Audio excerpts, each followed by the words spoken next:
Te escuchamos. Bueno, perfecto, perfecto. Esperen que voy a cambiar el...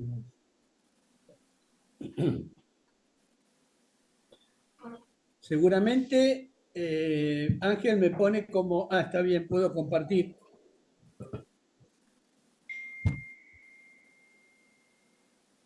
A ver, un segundo. Bueno, lo que puso Ángel es acerca de Cesarea de Filipo, una decisión interesante que se tomó o que se realizó en Cesarea de Filipo.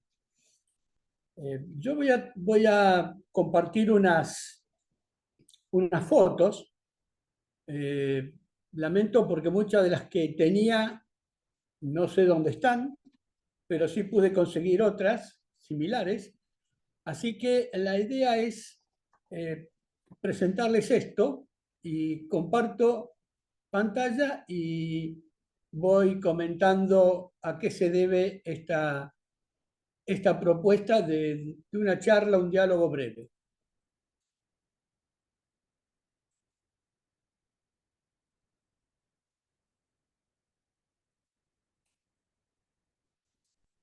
Un segundito que lo paso todo para...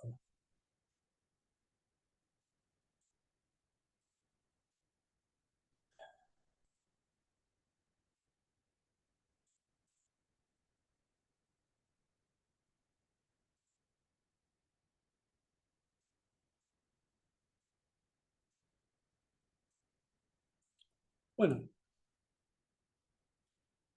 Cesarea de Filipo. Algunos la han llamado y la han denominado ciudad de los dioses. Y muchos, aún de los temas que se encuentran en Internet, algunos ponen un lugar decisivo, un lugar donde aconteció una situación decisiva, un acontecimiento decisivo.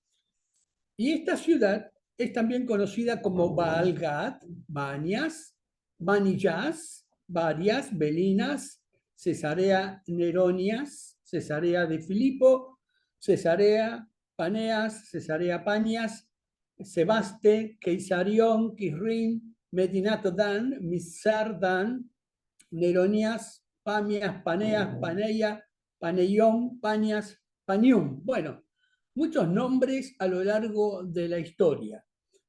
Pero una de las cosas que a mí me entusiasmó, o al menos dije, quería compartir con ustedes, es que hace mucho tiempo, y después las veces que pude viajar o estar en Israel, yo participé en una excavación en, en Beiján y en Tel Rehov, que están por esta zona, donde estoy marcando ahora, pero que en el año 1993 pudimos llegar con Amijail Mazar, que era quien dirigía la misión arqueológica en Beiján. Lo que pudimos hacer es viajar a Dan, en donde se encontró significativamente lo que se conoce como la estela de Dan. Realmente yo estoy muy agradecido a Dios de la bendición que tuve durante todo ese tiempo, desde el 93 hasta hace unos años atrás, viajar para trabajar en excavación y encontrarme en sitios donde realmente una de las evidencias extrabíblicas es la que se encontró como la estela de Dan en 1973, un trozo, y en 1994 un segundo trozo, que son los que, bueno, se han hecho todos los estudios y hoy se están exhibiendo. Pero cuando estuve en Dan, lo que hice las veces que tuve, fui a Cesarea de Filipo. Porque en Cesarea de Filipo hay un sitio arqueológico muy interesante y es la zona del Monte Hermón.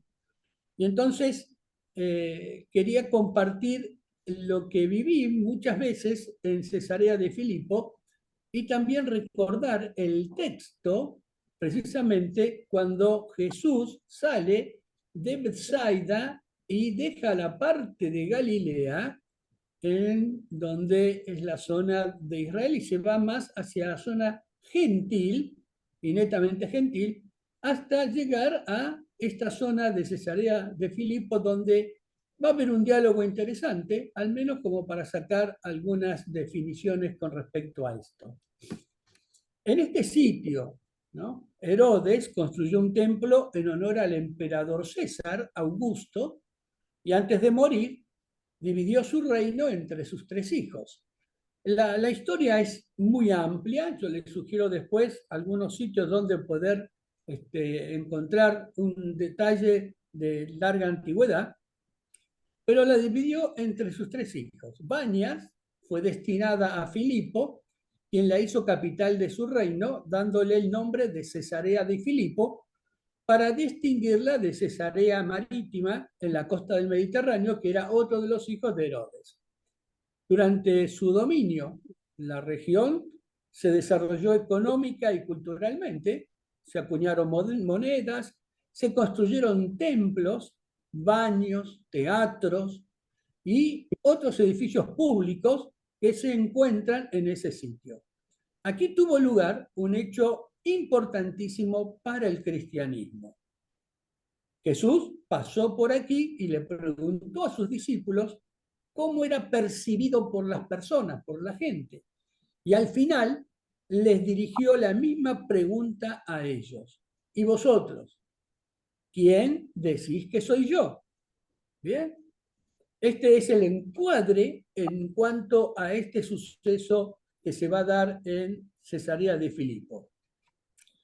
Me pareció muy interesante porque está muy cerca de Dan, y significativamente en Dan se encuentra la estela de Dan, en donde se recupera como fuente extrabíblica la famosa frase casa de David.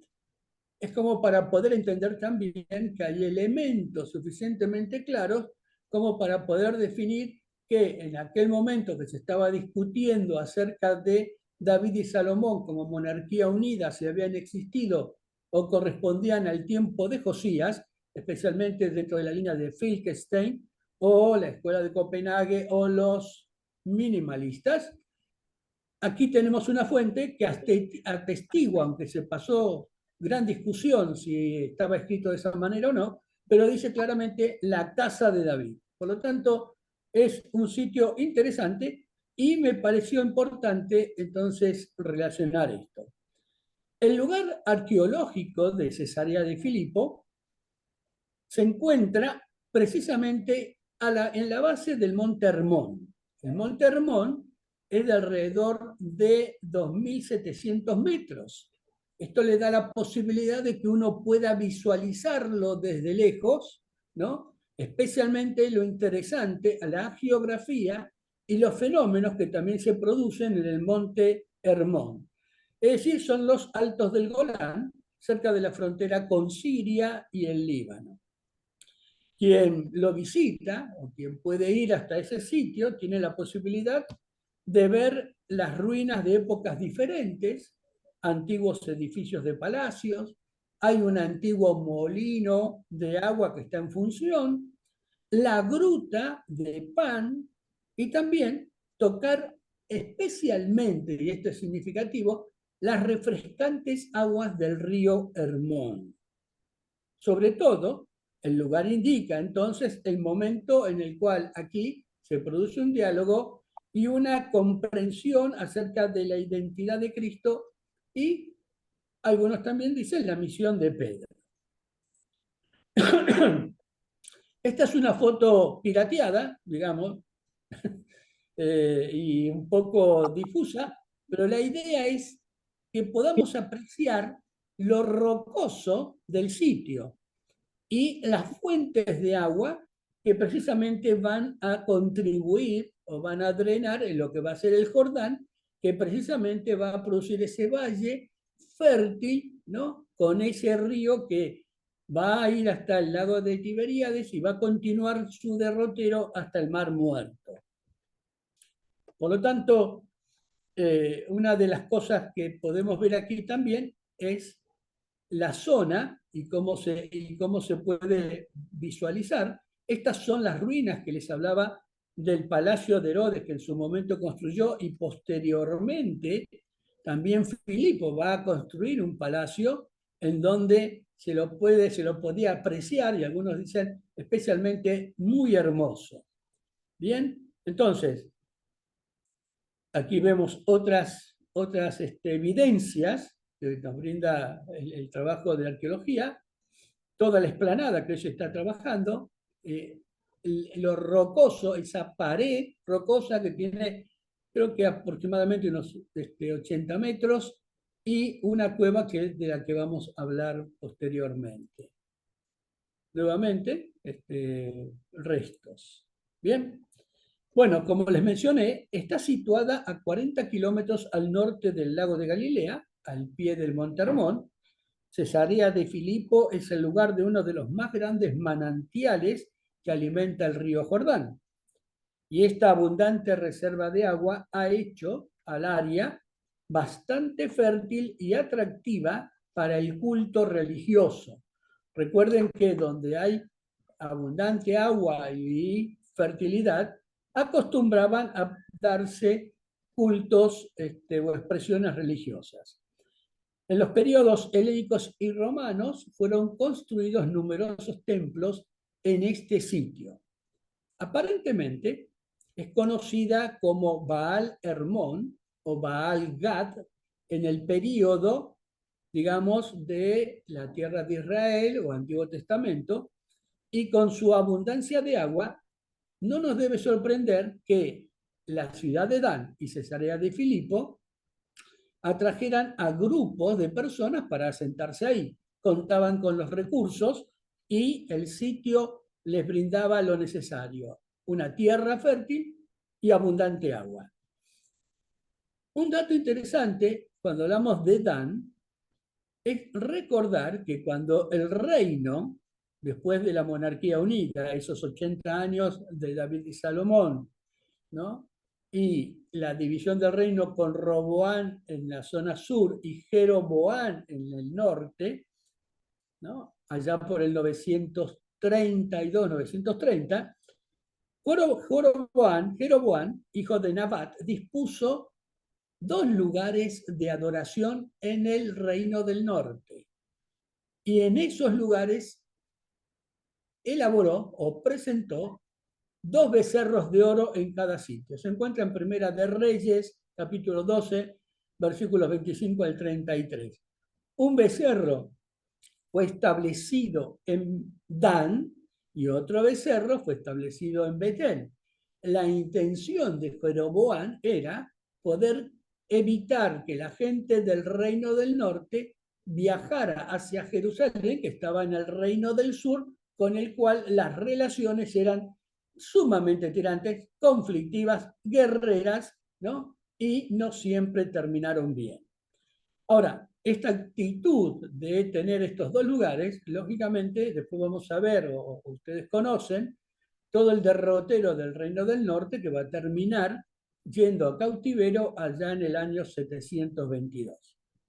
Ahora, reitero algo: el nombre Hermón está relacionado con una palabra hebrea, y después alguno de ustedes puede iluminar más esto. Es Eren o Jerem, que significa una cosa o un lugar que era sagrado.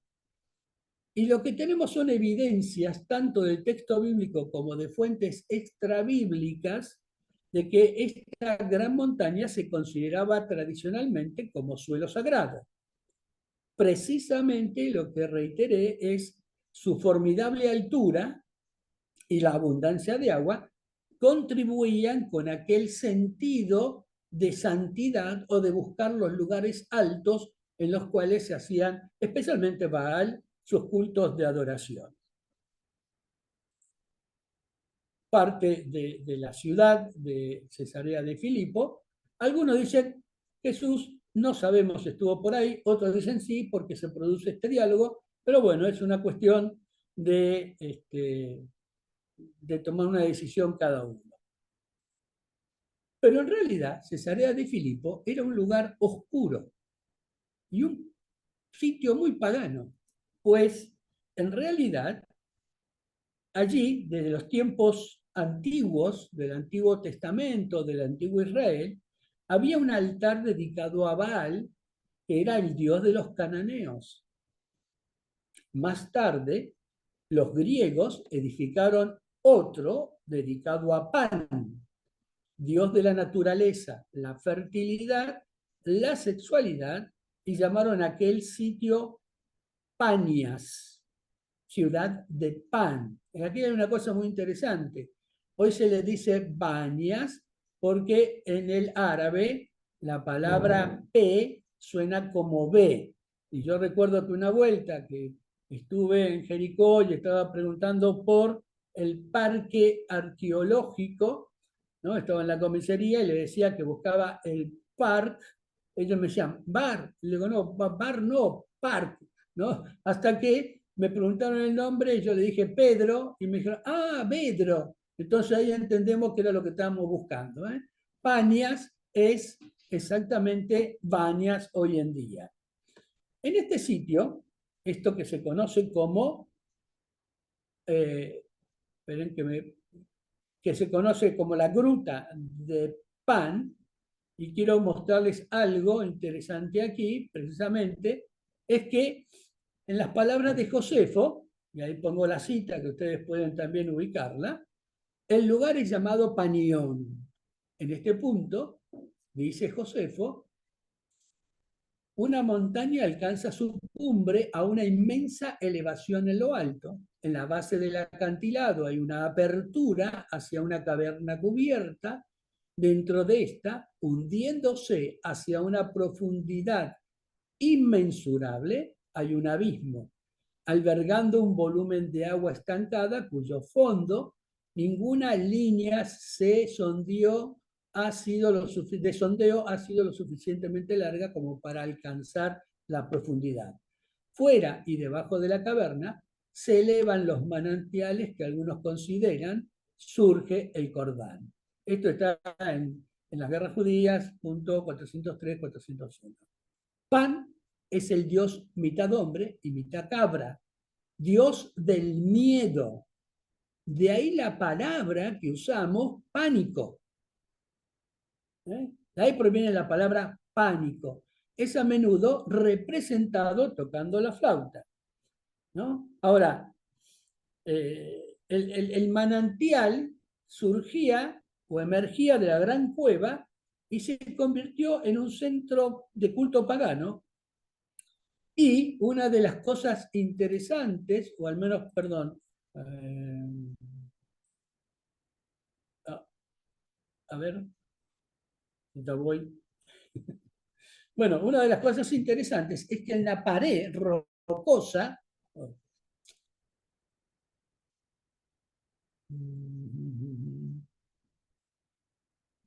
un segundito, bien, volvemos a este muchacho Pan. Una de las cosas que tenemos que entender es que la palabra o el nombre del dios Pan proviene precisamente del acadio, que significa pastar. Es un nombre antiguo. Pan era una figura rústica, habitando las altas colinas y cuevas y adorado en los contextos al aire libre, particularmente donde las fuentes de agua abundantes señalaban la fertilidad. Pan solía ser retratado danzando y una representación de los ritos de fertilidad sexual. Además, las fuentes griegas en la antigüedad asociaban a Pan con la victoria en la batalla. Y esto es interesante de lo que puse ahí, y es que en la batalla y su legendaria y efusiva presencia infundía pánico. Producía mucho ruido. Recuerdo una batalla que creo que tuvo con alguien egipcio, en donde el ruido que producía aterrorizaba a la gente. De ahí el ataque de pánico. ¿Bien? Es decir, en los ejércitos enemigos. Bien, ¿qué otra cosa aparece en esa ciudad? Lo que aparece en esa ciudad son una serie de nichos sagrados que están contiguos a la entrada de la cueva. En ese gran rocoso acantilado están esculpidos ahí, y sabemos que ahí se colocaban estatuas dirigidas o representaciones dirigidas a Pan, pero también a otros dioses. Por ejemplo, estaba la escultura de Eco, que en un momento fue la enamorada de Narciso, ¿bien? Y que terminó convirtiéndose en piedra, de ahí la palabra Eco. Por lo tanto, es la representación en la montaña, en la diosa de ese sitio, la ninfa de la montaña. Cuando uno habla, ella responde al sonido que uno produce. Para algunos era la esposa de Pan, otros en este famoso diccionario de mitología griega y romana, sencillo, son de 2 páginas, de Pierre Grimal. Este benemérito también parece que era esposo de Penélope y así sucesivamente. Era muy dedicado a estas Dos cuestiones, páginas. era de cascos rápidos, digamos, él, pero además había una estatua del padre de Pan, que es Hermes. Y de ahí proviene la palabra hermenéutica. Interesante, porque están todos metidos en este espacio. En este espacio están todas las divinidades. Y este Hermes era hijo de la ninfa Maya. Bueno, pero además, en estos nichos, una cosa que me llamaba la atención es encontrar que están grabadas los nombres de aquellos que hicieron donaciones para congraciarse con el dios, porque no era un dios amable. Lo que hacía es que de la altura que yo les comenté de este frente rocoso, tiraban sacrificios, a veces animales, otras veces personas, ¿no? Que caían en la puerta de esta cueva, por donde fluía agua, y depende cómo el agua estaba manchada en sangre o no, es si el dios estaba satisfecho o no. Por lo tanto, esta era la característica que marcaba el sitio. Era un sitio oscuro, complicado y de temor. Por eso toda esa zona estaba dedicada a estas divinidades. Por lo tanto, cuando estamos aquí, encontramos, y esta es la representación interesante, la entrada a la cueva, el agua que corre, y cada uno podía ver si el agua que corría determinaba si este dios o esta divinidad estaba satisfecha. Ahora, la pregunta es, ¿pero por qué aquí? ¿Por qué esto? ¿Y qué tiene que ver con esto? Bueno, ¿qué sucedió aquí? Jesús sale de la zona que estaba dentro de los lugares más, digamos, judíos, y se dedica, va caminando hacia el sitio más gentil, especialmente esta zona. Es aquí, es aquí donde Jesús pregunta a sus discípulos, ¿quién decís que soy yo? Y Pedro responde, tú eres el Cristo, el Hijo del Dios viviente. Y Jesús le responde, bienaventurado eres porque no te lo reveló carne ni sangre, sino mi Padre que está en los cielos. Y Jesús le dice, tú eres Pedro, y sobre esta Petra, y aquí hago una consideración, Petra era el término adecuado para describir el enorme precipicio enfrente del cual se desplegaba ese diálogo. Esta fachada, esta pared del Monte Hermón, ¿no? Dice, edificaré mi iglesia, y las puertas del infierno no prevalecerán contra ella. Y sigue diciendo, y a ti te daré las llaves del reino de los cielos, y todo lo que ates en la tierra será atado en los cielos, y todo lo que desates en la tierra será desatado en los cielos. Mateo capítulo 16, versículos 13 al 19. Cuando uno llega a este texto, bueno, comienza a hacer las interpretaciones y los estudios de los comentarios, y bueno, es cierto que tenemos a veces alguna opinión diferente con respecto a alguna frase que no es tratar de convencer a nadie, sino la mencionaré de otra manera.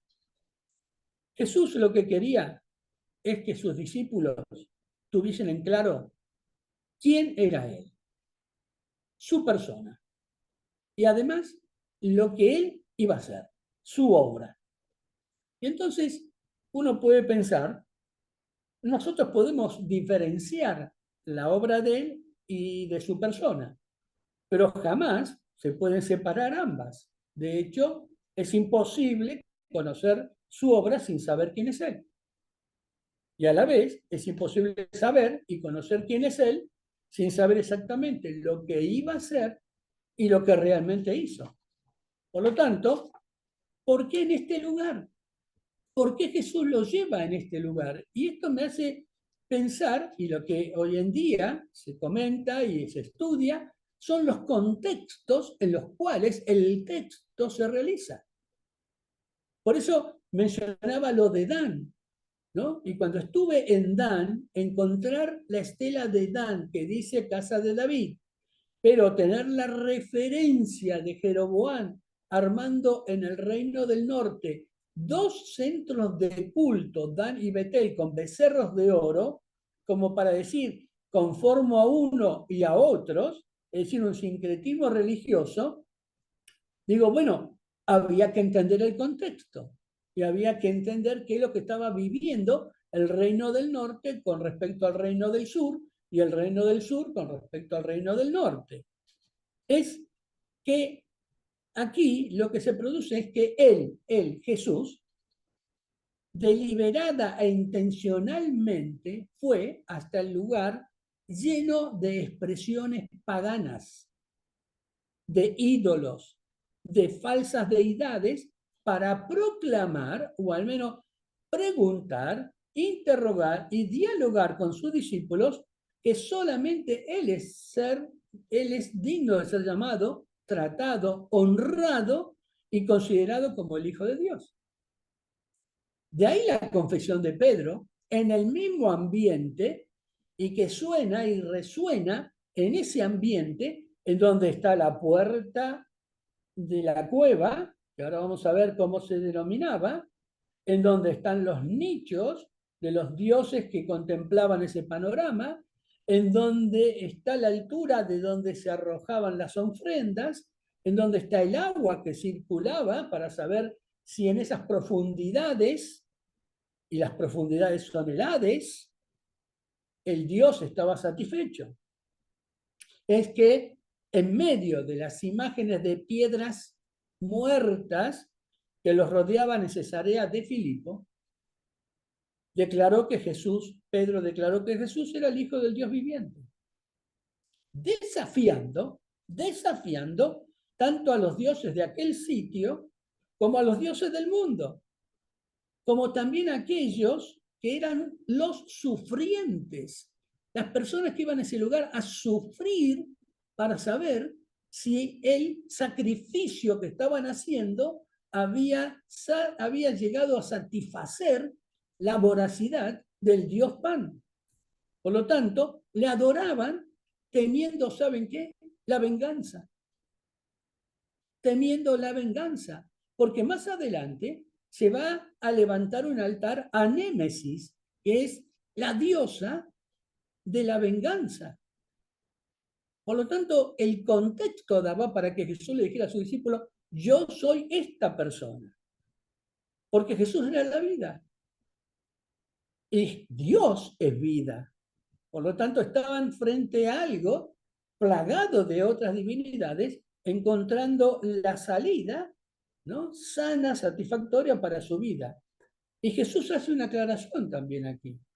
Es que cuando le dice a Pedro, no te lo reveló tu capacidad, sino mi Padre que está en los cielos, y yo te digo a ti que tú eres Petrus, y sobre esta Petra hay tal vez una interpretación en donde lo que está señalando es la fachada de toda esa piedra rocosa que se elevaba desde donde se hacían los sacrificios y era la puerta del infierno. Lo que estamos diciendo es que estaba considerando, dijo él, que sobre esto va a edificar su iglesia. Y la iglesia, más que edificio de piedra, es edificio de vidas. Somos los que creemos en Dios y los que creemos en Él. Por lo tanto, lo que está diciendo es, el mensaje es espectacular. En este sitio, en medio de toda una realidad que adoraba otros dioses. Es espectacular porque Jesús dice que va a edificar su iglesia y que las puertas del infierno, se reconocía esta puerta aquí, en esta entrada, la puerta del infierno.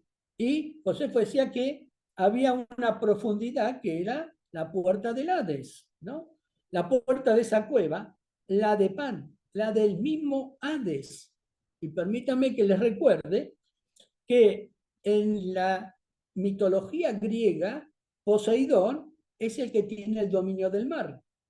Zeus es el que tiene el dominio de los cielos, pero Hades es el que recibió la turbia oscuridad de los muertos, los que están debajo.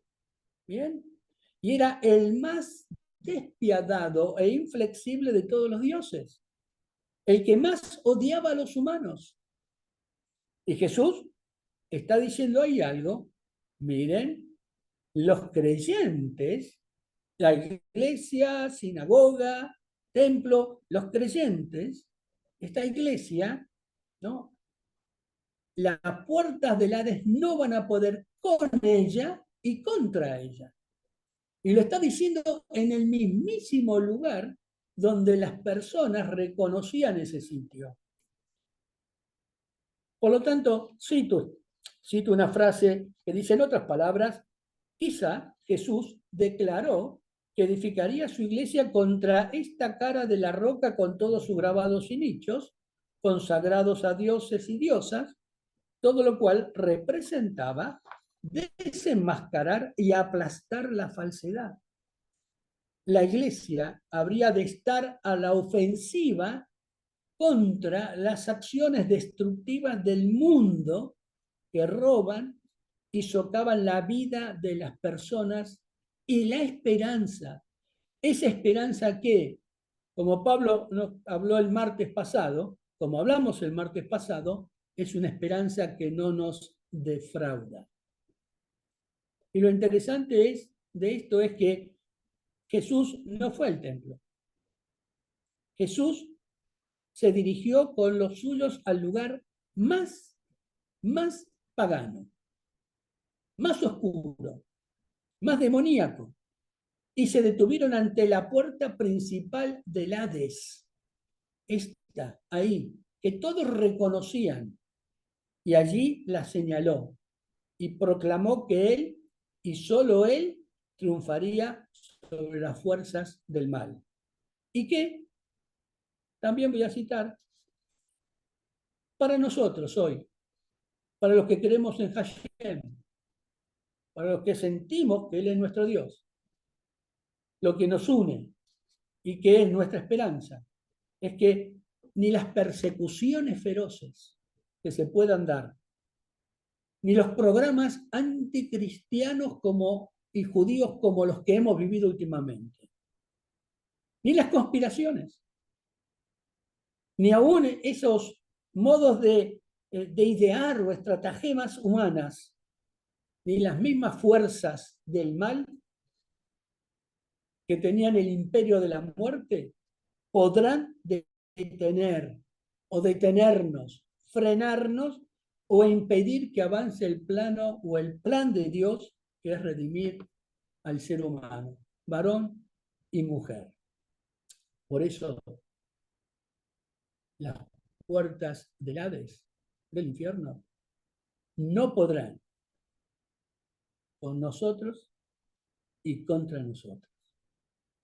Porque si Dios es con nosotros, ¿quién contra nosotros?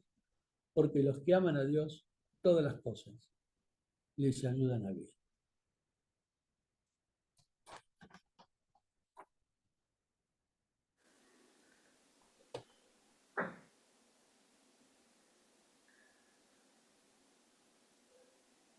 Wow.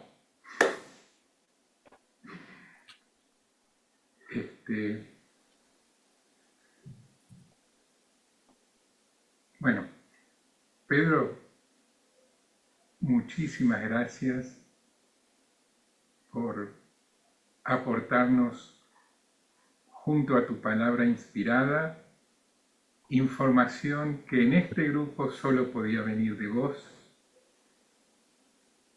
y que nos enriquece a todos. Y no me voy a extender más en agradecimientos y reconocimientos, sino que me corresponde darle la palabra a otros y coordinar la reunión. Pero desde mí, está de más felicitarte, pero te felicito y te agradezco profundamente.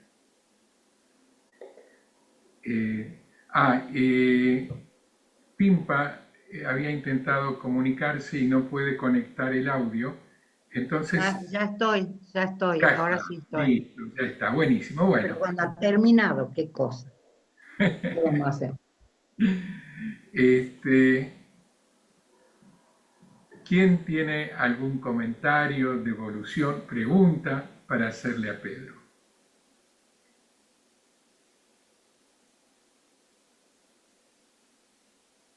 Bueno, en primer lugar, hola a todos, Shalom. Shalom. Como tenemos un nuevo ID, pero cuando uno quiere y tiene la vocación, se comunica. Por eso, el éxito cuando Pedro transmite. ¿Y cómo transmite? Gracias, Pedro. Percibí que estaba paseando por vos con el norte. Como uno conoce ese norte, conozco el Germón, el Dan, el Bañas, los ríos, los afluentes del río Jordán. Y vieron todos que uno cree que el Jordán es como el río de la Plata, pero es un hilito y se va achicando y abastece agua, como muy bien vos planteaste, al lago Tiberíades. Y del lago Tiberíades, el Jordán continúa hasta el Mar Muerto. Y en los últimos años, viste que al reducirse el afluente, también los riesgos que el Mar Muerto se vaya reduciendo. Así que muy claro, aparte, está en el entorno histórico de lo que era Malhut Israel, el reino de Israel, el reino del norte, hasta que Salmanasar en el 722 destruye el reino del norte. Y simplemente, al ser destruido el reino de Israel, quedó el reino de Judea con 2 tribus y medio, no me voy a extender. Como es el reino de Judea, el reino de Yehudá, los descendientes de Judea, nosotros somos Yehudim, judíos, no hay misterio. De ahí proviene el nombre de Yehudim, que tiene su origen en el reino de Judea. Gracias, muy claro, y todo el entorno histórico. Y lo lamento, y no puedo evitar comentarles que esa zona está soportando misiles de Hezbollah, del Líbano.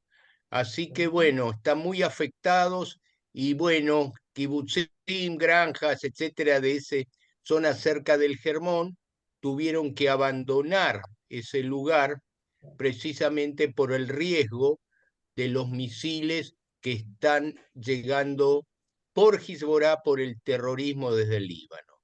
Gracias, Pedro, y el aprecio de siempre. Vamos a organizar el próximo viaje arqueológico, teológico, histórico, de convivencia para todos. Perfecto, bien. Bien, bien. Gracias.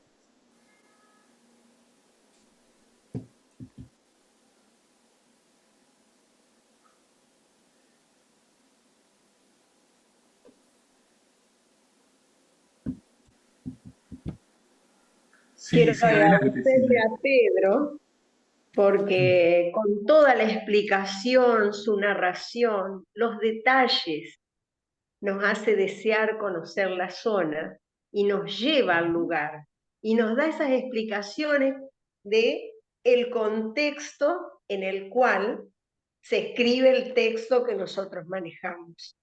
Los por qué, a qué se refieren esas palabras, y es tan claro que da gusto escucharlos. Gracias, Pedro.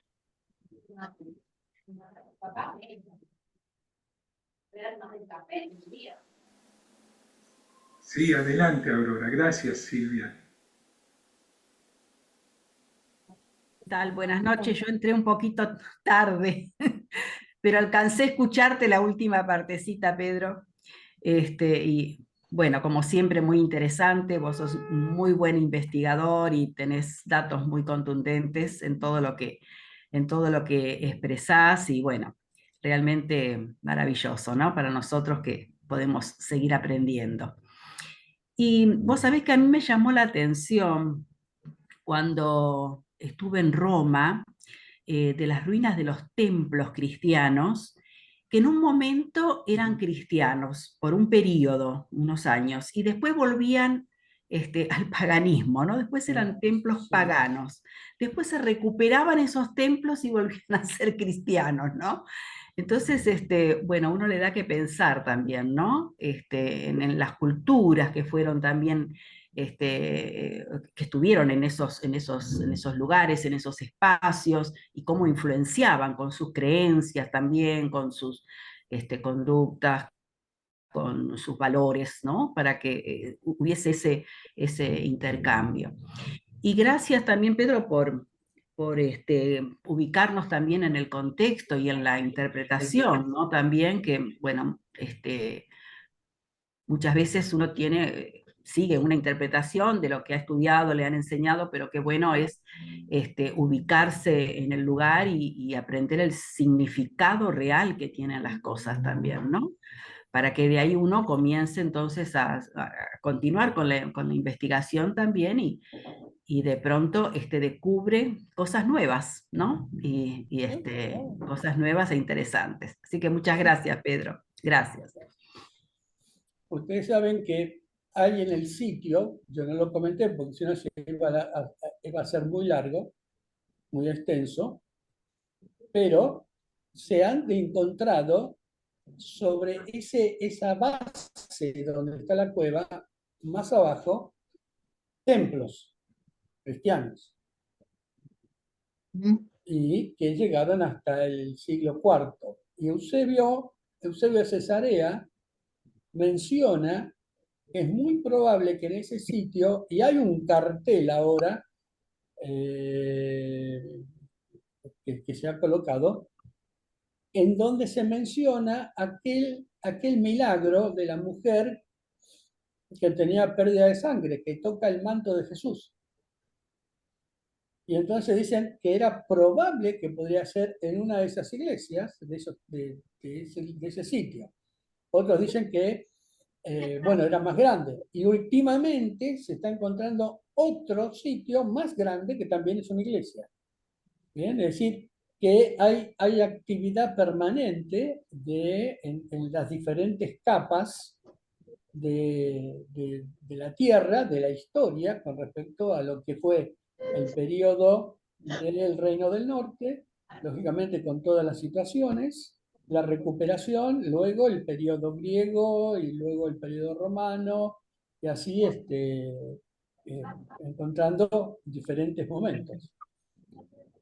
Bien, pero es interesante, es un sitio hermoso. Yo, especialmente si vamos a hacer el viaje, vamos a ir para ese lugar. Y meterse en el agua. Miren, amigo, hay que meterse. Bueno, yo lo debo saber también. Hay que meterse en el agua esa, es increíble. Conozco, Pedro, conozco dos personajes que están acá con esta expresión tuya, meterse en el agua. Se metieron en el Mar Muerto hace apenas 2 meses, pero sobrevivieron. Bueno. A ver quién se da por aludido ahí.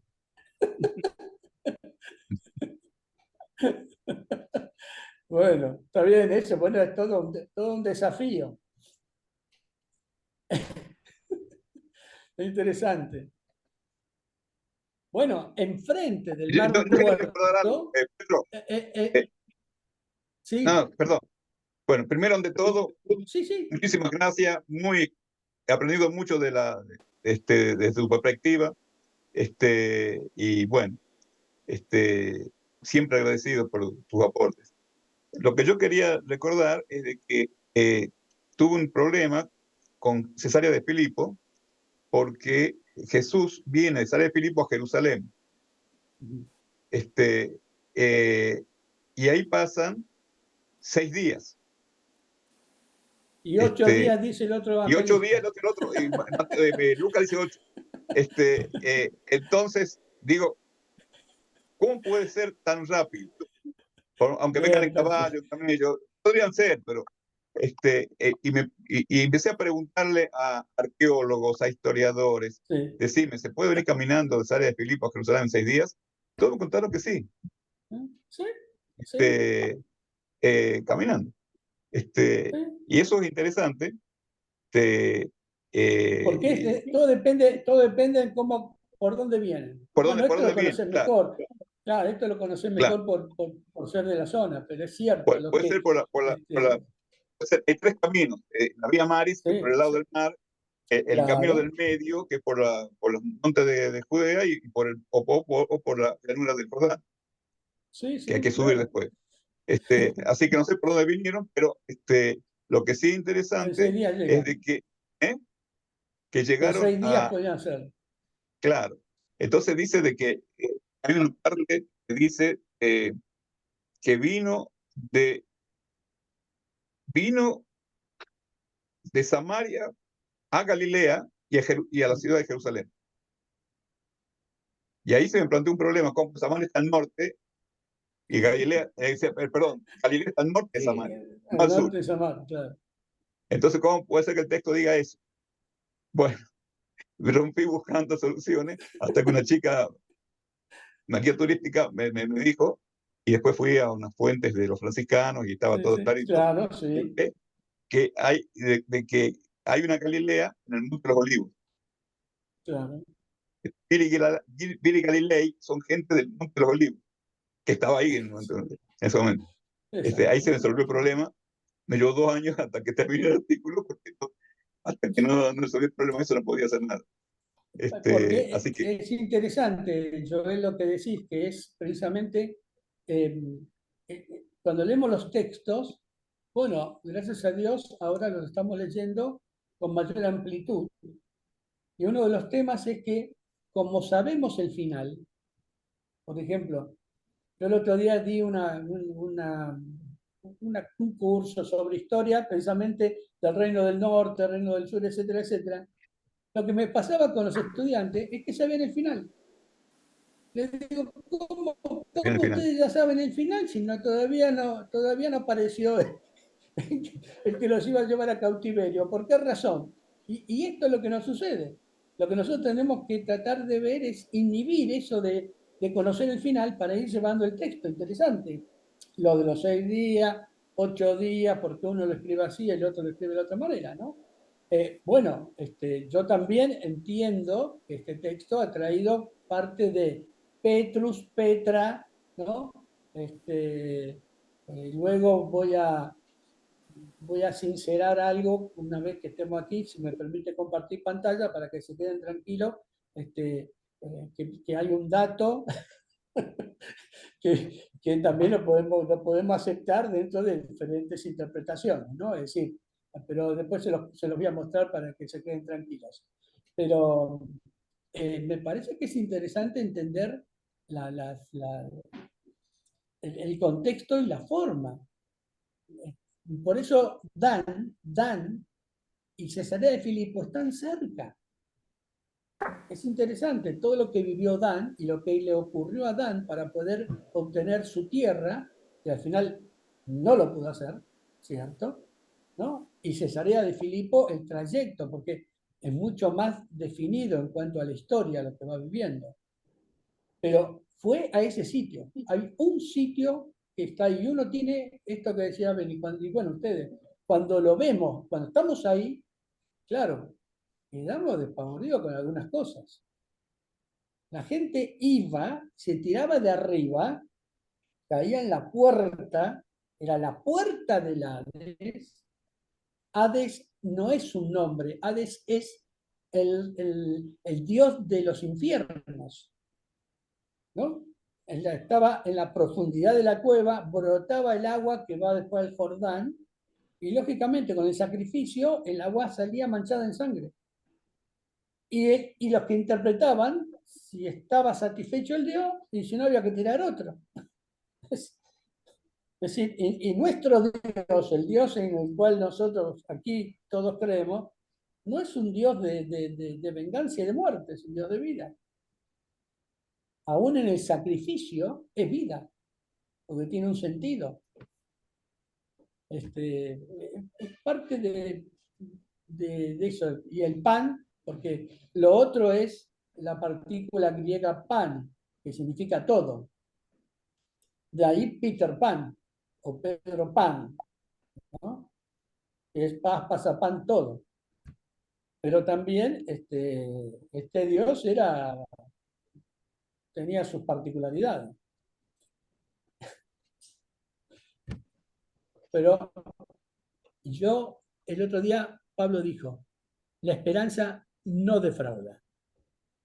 Y los que creemos en Dios no pueden contra nosotros. No por la fuerza que tengamos nosotros, sino por el poder de Dios. Que hagan lo que quieran. Estamos esperanzados en que Él nos protege.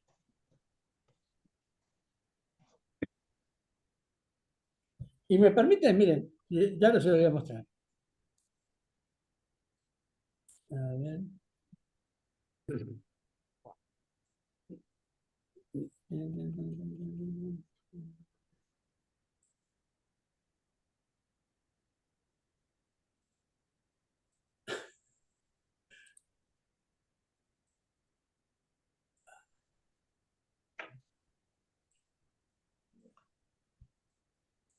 Oh, bueno.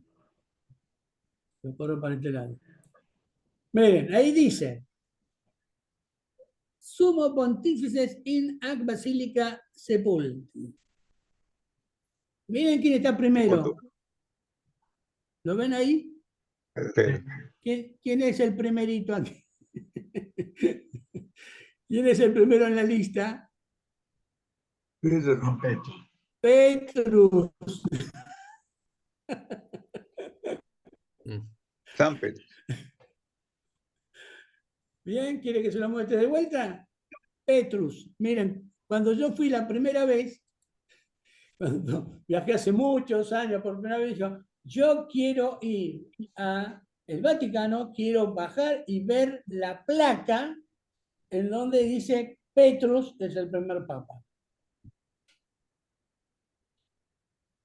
Por eso, dentro del diálogo nuestro, judeo-cristiano, también entre los cristianos tenemos alguna situación donde dice, bueno, le dijo a Pedro entonces el primer papa. No es una discusión que vamos a tener ahora, nada por el estilo, pero bien me parece que la Petra es, que lo que dice Pedro después, que la piedra de sostén de todo esto no es él, sino es Jesús.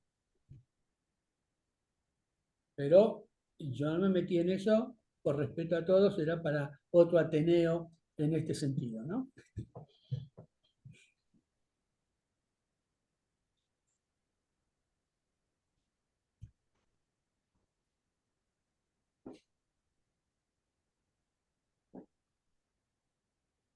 Néstor Zamudio quiere decir algo, pregunto porque no está muteado.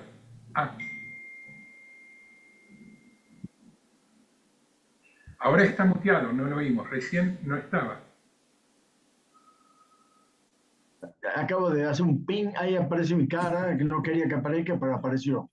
Ahora sí, agradezco a Pedro, pero si yo hubiera ido a la zona esa, que quisiera ir un día, creo que Guillermo fue, quisiera preguntarle a Pedro que estuvo ahí, la valentía de Jesús para enfrentar eso.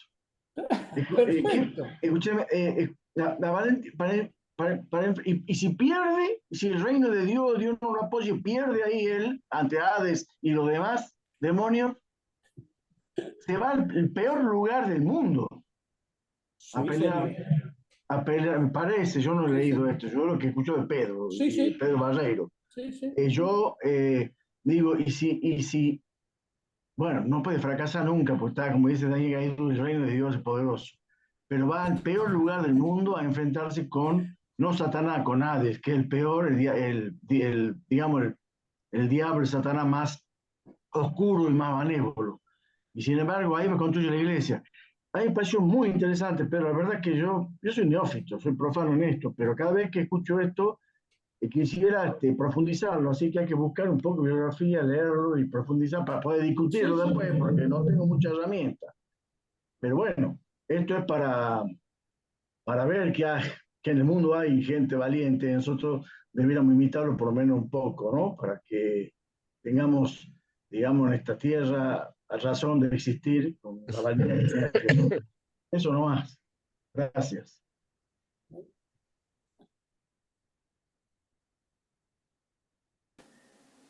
Gracias. ¿Puedo decir algo? Sí, claro, Jaime, adelante. Bueno, ustedes se dan cuenta que en ese lugar, en ese tiempo, en esa circunstancia, nace el monoteísmo. El valor del monoteísmo, que pudo haber surgido en muchos otros lugares, nace en un pequeño lugar de gente que hacía del libro un elemento fundamental del pensamiento y de la creación. Y hoy en día sigue siendo un lugar apetecido por las distintas corrientes que compartimos el valor central de la tierra de Israel y sus profetas, y hasta aquellos que son totalmente enemigos del pueblo judío y del pueblo tienen que radicar en Jerusalén un elemento de su religión como es la subida de Mahoma al cielo montado en un animal. Es decir, que todo el mundo está mirando a esa tierra donde surgió la idea del Dios único y que no fue una cuestión inmediata, sino que fue un desarrollo, pero lo milagroso es que hasta el día de hoy no podemos dejar de ver esa tierra como un milagro.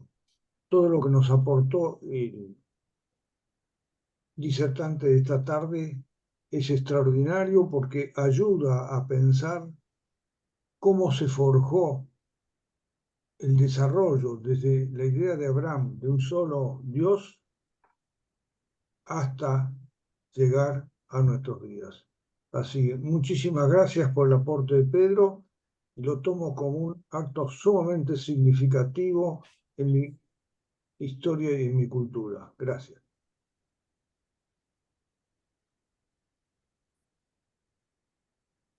Gracias, Jaime. Teresita, ¿quieres decir algo?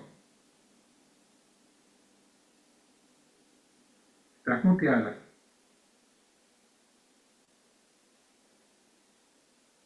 Pedro, muchas gracias, porque fue un regalo inmenso para mí tu charla. Doy gracias a Dios que te tiene por un instrumento para transmitirnos cosas tan bellas. Yo amo esas tierras y sueño con volver de nuevo. Así que fue un momento en que me transporté. Gracias, Pedro.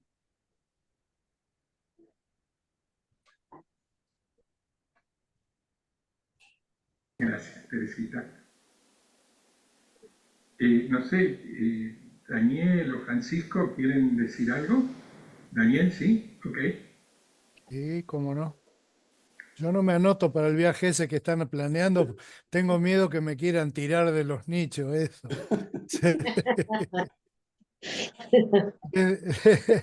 Desde pequeño me llamó la atención esa figura de Jesús, y la estoy trabajando mucho últimamente, porque creo, sinceramente, es una opinión personal, que un drama que nosotros le hemos agregado a ese sueño que tenía Jesús en aquel momento fue limitar la iglesia a los templos. Lo que Jesús dijo me llamaba la atención porque él dijo que esas puertas, sea que se refería y estaban en ese lugar, o de todas maneras se refería al evidente reinado del mal que hay en todo el mundo y que tiene algunos símbolos muy potentes, muy marcados. Yo no entendía cuando era pequeño por qué Jesús usó la figura de las puertas del Hades como una herramienta de ataque. Dice literalmente que las puertas del infierno no prevalecerán contra ella. Las puertas en ningún reinado son una herramienta de ataque. Ningún reinado cae por un portazo, sino porque alguien abre una puerta o uno tumba una puerta. Y evidentemente eso, ligado a la declaración sobre Pedro, y si especialmente, como lo hemos visto como un video hoy, en ese lugar, en esa situación, con la imagen y casi escuchando los gritos de las personas despeñadas y su sangre corriendo por el agua, y la gente horrorizada viendo eso, y con esos recuerdos en mente, escuchando a Jesús diciendo: sobre esta roca yo edificaré mi iglesia, es evidente que la imagen de Jesús no es la idea de que nosotros debemos construir tantas puertas como sean necesarias, sino que debemos trasponer las puertas, porque esas puertas del infierno van a caer por el avance del reino de los cielos. Y nosotros hasta ahora, y quizá como habiendo creado un lastre que ahora es milenario, en cuanto al lenguaje, la palabra eclesía justamente arranca con esa partícula griega ek, hacia afuera, no hacia una pared y una puerta gigantesca, sino rompiendo la puerta y transponiéndola. Eclesía, los llamados afuera, la iglesia como una cosa que sale de la sociedad y no que está confinada a un templo, porque entonces confinaríamos de vuelta lo que en la mente de Cristo significaba libertad de la muerte, de lo peor, de las tinieblas, de ese lugar profundo donde las almas se pierden para siempre, y así, ¿no es cierto? Entonces, me parecía que valía la pena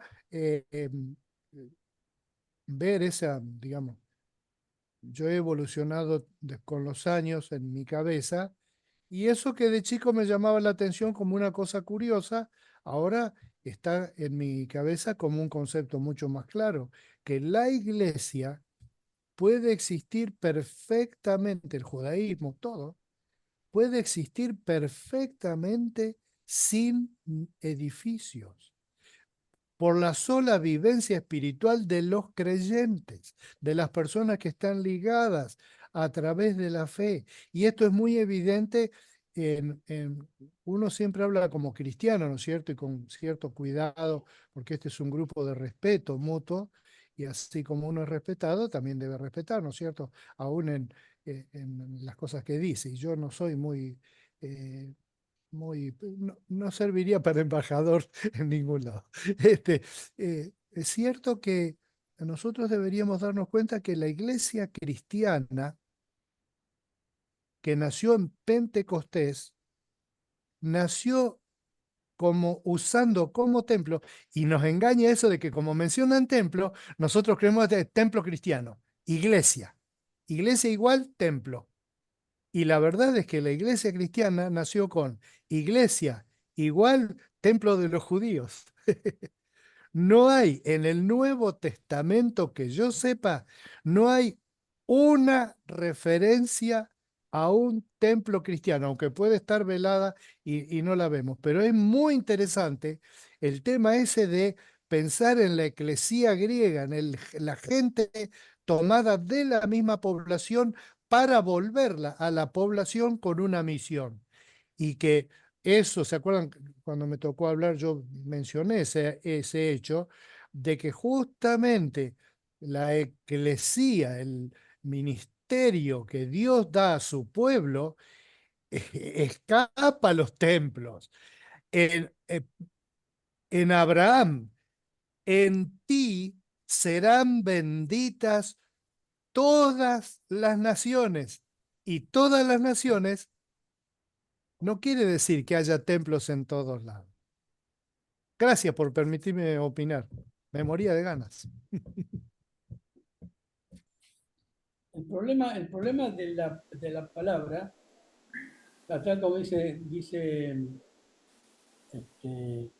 Daniel, en realidad era los de afuera congregarse, porque eso es la palabra eclesía, pero también el problema es cuando menciona en el texto, el problema epi es sobre y a veces si se puede traducir contra, porque si las puertas son para defenderse, lo que estamos diciendo es que las puertas del Hades no van a poder con las puertas del cielo, de la iglesia, y no de un templo, sino del grupo de personas que son los que forman parte de la creencia y de la aceptación de Dios como único Dios y de este mensaje de salvación, ¿no? Por eso es como de defensa, pero también suena difícil decir como de ataque, porque en realidad no atacamos,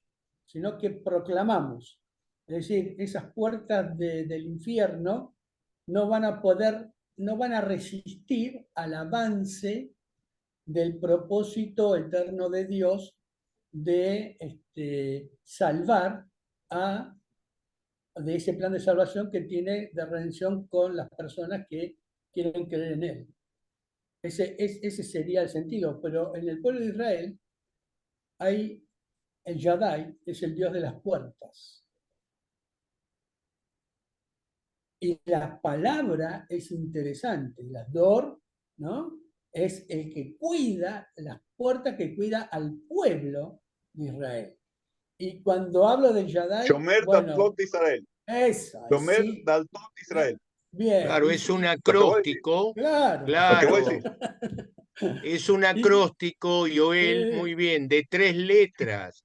Sí. Las 3 letras, la Shin, de la Dalet, Shaddai, Claro. Shomer, el que custodia, el que cuida de las puertas de Israel.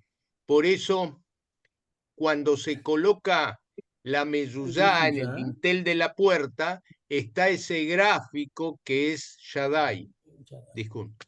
No, genial, porque nosotros tenemos eso. Es decir, ¿cómo hacemos el tema de las traducciones? ¿No? Y la aplicación en el momento. Es cierto que no hay ningún ejemplo. Para entrar en esta conversación a la que generosamente dio origen tu exposición, ¿sí?, sobre este tema que nos ofrece ahora Daniel. La traducción hay de 2 tipos. Existen las traducciones no académicas que se basan a veces en la homofonía, el sonido parecido. Y si vos traducís la palabra aramea, Kahal, o hebrea, Kehilá, que es una organización político-religiosa formada por seres humanos, no un edificio. Si vos la querés traducir al griego, vas a traducirlo con las 2 consonantes que son lo que se escribe en hebreo. K y L. Eclesia, K-L. Entonces, es una conjetura total, no soy lingüista, pero me suena a que en el origen de la palabra eclesia tal vez haya incidido la palabra kahal. Y eso iría totalmente en apoyo de la conjetura de Daniel. Es una pura especulación que estoy haciendo, pero bueno, creo que en este lugar me la puedo permitir, como también puede permitirse Joel contradecirme con autoridad y se la reconozco, o Benny, que son dos expertos en idioma hebreo. Pero ¿Okay? Marcelo, la palabra eclesía es asamblea y Claro. no se hacía en ningún lugar cerrado. Haciendo Cuando vas a algo. Atenas, uno busca el sitio donde se hacía la asamblea. No había ningún lugar sagrado. Estaba en el templo, pero no se hacía en el templo. La asamblea se hacía al aire libre, un lugar alto, en donde se reunían. Por eso eran los que venían de afuera a reunirse, arreglaban y volvían y salían. No había sitio, eran las personas. Es lo que constituían a las personas. Sí, Daniel Gaidú y luego Raúl pidieron hablar y a Francisco Coco Galindo, no sé si quiere aportar algo. Estas dos personas pidieron hablar. Daniel. No, yo te decía que Daniel estaba pidiendo la palabra. Bueno, gracias. Daniel. Gracias. Se me escapó de mencionar, porque estos días yo he estado pensando mucho en esto. Todos nosotros, todos, pertenecemos al mismo olivo. Acuérdense de eso. Los judíos están en este momento pensando en que Irán puede decidir apretar el botón rojo y hay otras potencias mundiales que le están pidiendo que por favor no lo hagan en virtud de la paz del mundo, y a veces por la infotoxicidad que tenemos hoy día, como dijo Marcelo, pensamos quizá el destino nuestro, la felicidad de nuestro pueblo está en manos de unos locos fanáticos justamente religiosos, ¿no? Que la religión no era que iba a unir a toda la gente. Y la verdad es que según nuestras creencias de todos los olivarios que estamos acá, la victoria final no está en las puertas de la muerte, está en el reino de Dios al cual todos nosotros pertenecemos, con bemoles, con matices. Y quería decirles que yo estoy como todos nosotros, estamos orando, y estoy orando pensando en el lado judío nuestro, en ustedes, que son los judíos que yo conozco actualmente, orando, pero con la confianza de saber que finalmente la victoria está en manos de Hashem, para decirlo en una forma que me saca un poquito de mis costumbres. Y a cada uno de nosotros, el Señor nos ha prometido, el Señor Jesús, ese delante de la boca, y no me sorprende, yo nunca había escuchado esta idea que trajo Pedro magníficamente esta noche. Por eso cuando yo entré al seminario y pregunté, ¿quién es ese señor mayor? Me dijeron, ese es un alumno que hay de antes, dice, y era Pedro, el experto en el Antiguo Testamento que yo conocí como compañero de seminario. Nosotros debemos confiar en que esas cosas que están en la palabra, en la Torá, hay palabras de victoria todo el tiempo, las puertas del infierno, y no me sorprende en ese conocimiento de la mentalidad de Jesús, que va pasando el tiempo y uno la comprende mejor, todos nosotros, incluso los que están del lado que yo llamo judío, espero que no sea ofensivo eso. Jesús era capaz de hacer eso, de ir a ese lugar y que todos digan, ¡ay, qué bárbaro! Mirá ahí adentro el miedo, y la gente, ¡ay, acá tiran gente y corre la sangre y todo! Y que en ese lugar Jesús haya tenido esa divina creatividad de preguntarle, ¿qué dice la gente que soy yo? ¿Y ustedes, quién dicen que soy?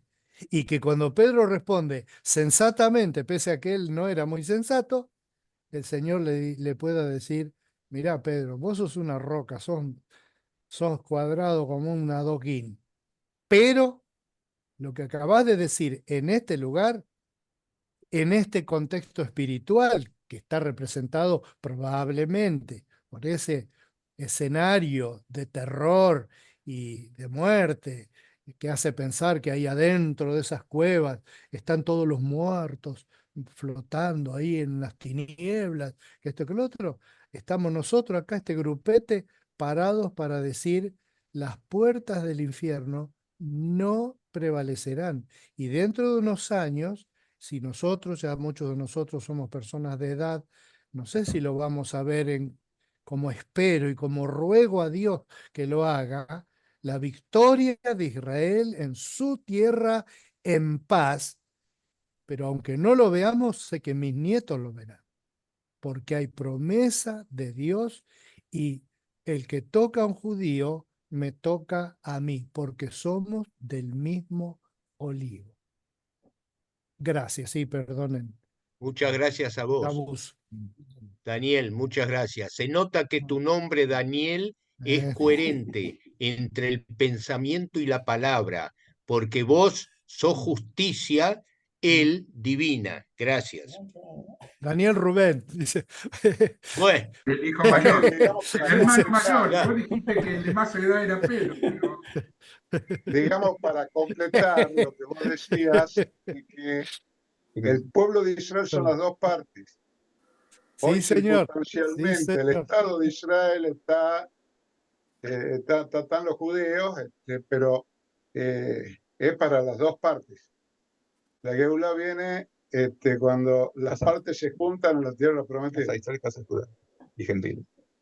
Las tres Geulá partes. quiere decir redención. Lo que dijo es la redención, Geulá. Así es. Ah, perdón. Son siempre tres partes, ¿no? Como las tres ramas del olivo.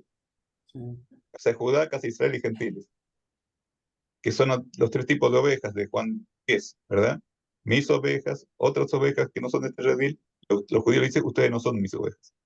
Pero son ovejas, no son cabritos. Y es como vos decís, Daniel, todos viven acá con la certeza de una victoria final, digamos, ¿no? El problema son los costos que hay en el medio, digamos. Claro. Mientras tanto.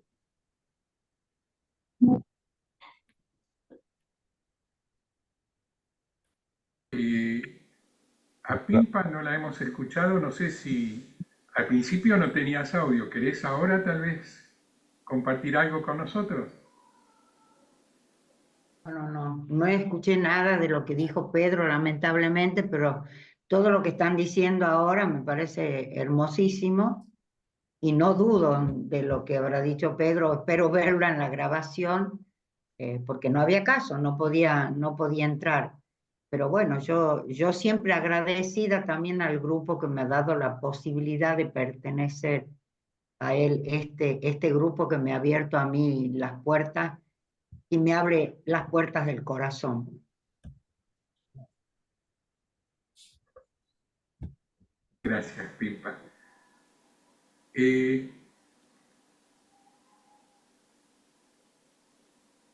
¿Alguien más quiere aportar algo?